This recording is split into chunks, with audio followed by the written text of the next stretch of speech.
33 U.S. states are suing Meta, the owner of Facebook and Instagram, for the social media platform's alleged harm to children's mental and physical health.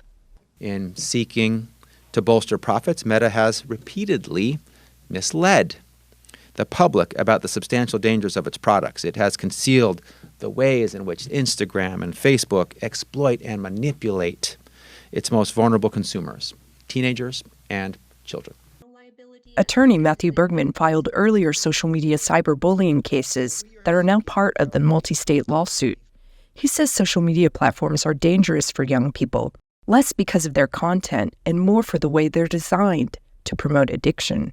The algorithms are explicitly designed to maximize user engagement, not give kids what they want to see, but give them what they can't look away from. It subjects them to material that they're not looking for, that makes them hate the way they look, hate their bodies, that encourages them to take risky behavior.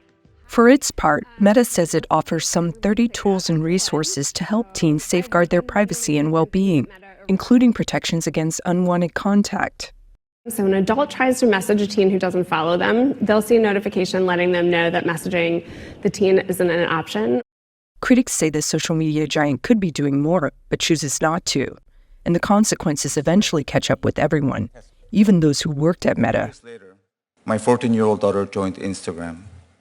She and her friends began having awful experiences, including repeated unwanted sexual advances, harassment. She reported these incidents to the company, and it did nothing. Not all research supports the alleged correlation between social media platforms and damage to young people's mental health, says Wellesley College's Linda Chamarman.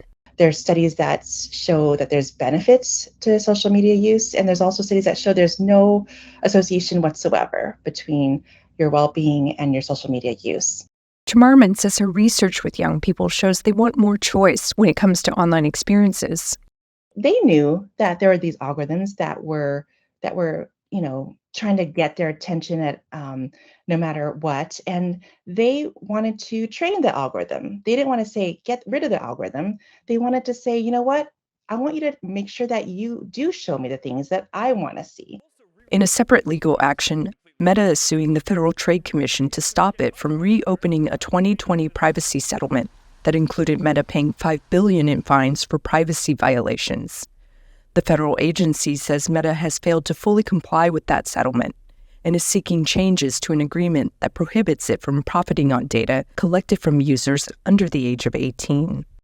Tina Trin, VOA News, New York.